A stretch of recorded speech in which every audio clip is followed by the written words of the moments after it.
नमस्कार, CBS news मराठीमध्ये आपल्या सर्वांचे मनपूर्वक स्वागत। चला पाहूयात सर्वात मोठी आणि महत्त्वाची बातमी।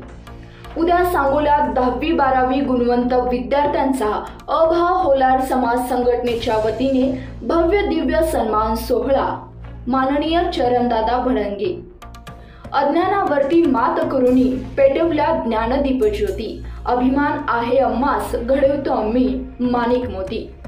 अखिल भारतीय होलार समाज संघटना सांगोला तालुक्याच्या वतीने होलार समाजातील 10वी-12वी गुणवंत विद्यार्थ्यांचा व सरकारी सेवेत रुजू झालेल्या तसेच सेवानिवृत्त कर्मचाऱ्यांचा तसेच नवनिर्वाचित राष्ट्रीय कार्यकारिणीचा सत्कार सोहळा उद्या दिनांक 11 ऑगस्ट रोजी सकाळी 11 वाजता पंचायत समितीच्या बचत भवन मध्ये आयोजित करण्यात आलाय, अशी माहिती या सोहळ्याचे मार्गदर्शक व संघटनेचे अध्यक्ष माननीय चरणदादा भडंगे यांनी सीबीएस न्यूज मराठीला दिली आहे। अध्यक्ष चरणदादा भडंगे यांच्या नेतृत्वाखाली दरवर्षी सन्मान सोहळा आयोजित करण्यात येत असतो। याच पार्श्वभूमीवर यंदाही भव्य दिव्य सोहळ्याचे आयोजन करण्यात आले आहे।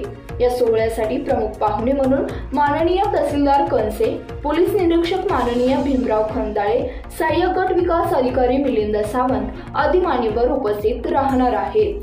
तर या सोहळ्याचे अध्यक्ष म्हणून श्री ज्ञानेश्वर जावीर माजी राष्ट्रीय अध्यक्ष हे भूषवणार आहेत।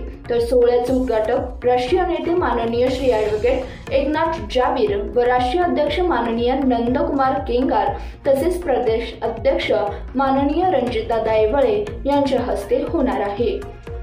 विशेषतः सोहळ्याचे आयोजन सांगोला तालुका कार्यकारिणी नियोजन समितीचे सर्व मान्यवर सदस्य व महिला तालुका कार्यकारिणीच्या वतीने करण्यात आले आहे। तर या कार्यक्रमासाठी होलार समाज बांधवांनी हा दैदिप्यमान सत्कार सोहळा पाहण्यासाठी व समाजातील विद्यार्थ्यांचे मनोबल वाढवा, विद्यार्थ्यांना पुढील आयुष्यात शिक्षणासाठी प्रेरणा मिळावी हा या सत्कार सोहळ्याचा उद्देश आहे। तरी हा आम्हा कार्यकर्त्यांचा उद्देश सफल होण्यासाठी होलार समाज बांधवांनी या कार्यक्रमासाठी बहुसंख्येने उपस्थित राहावे असे आवाहन अध्यक्ष चरणदादा भडंगे यांनी सीबीएस न्यूज मराठीच्या माध्यमातून होलार समाज बांधवांना केले आहे।